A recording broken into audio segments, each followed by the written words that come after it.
Halo kawan-kawan, perkenalkan nama saya Adetri Muharib Sastregar. Kali ini saya akan menjelaskan tentang teks cerita sejarah. Nah, pertama-tama apa sih teks cerita sejarah itu?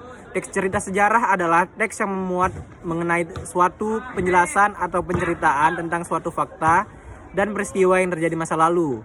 Biasanya, teks ini digunakan untuk mencari asal-usul atau latar belakang munculnya sebuah benda atau tempat yang terjadi di masa lalu dan sehingga memiliki nilai sejarah. Agar kita lebih mudah untuk mengenal teks cerita sejarah, ada teks yang mirip juga dengan teks cerita sejarah, yaitu teks cerita sejarah.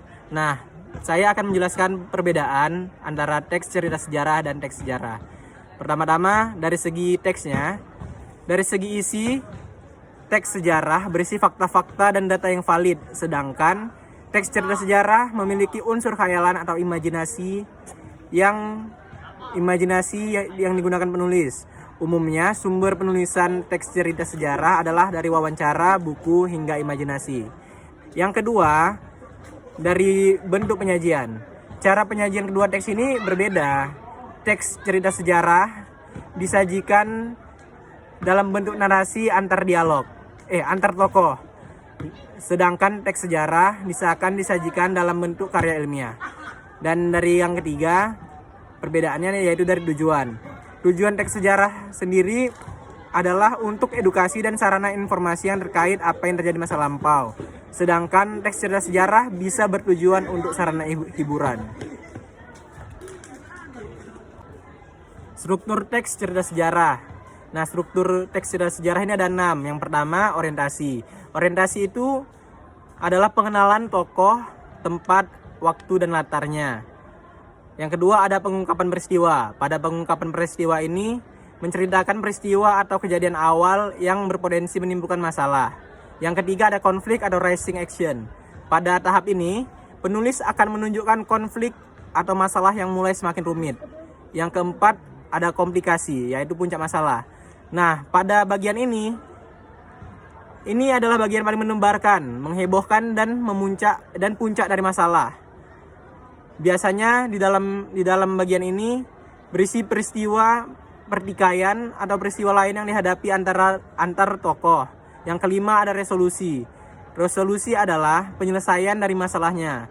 Nah, yang keenam ada koda. Koda ini opsional. Ya, biasanya bisa tertulis dan tersirat.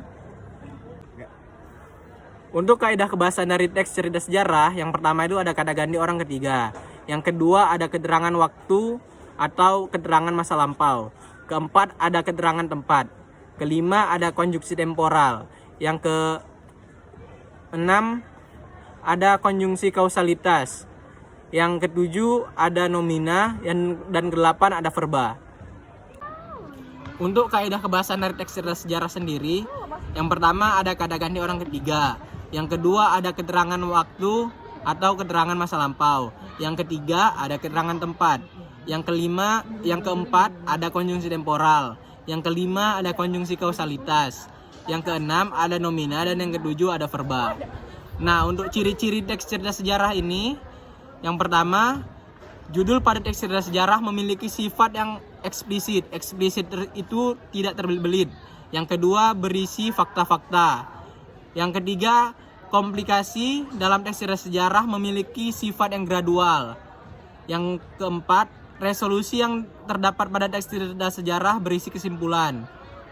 Yang kelima, disajikan secara kronologis atau berdasarkan urutan waktu.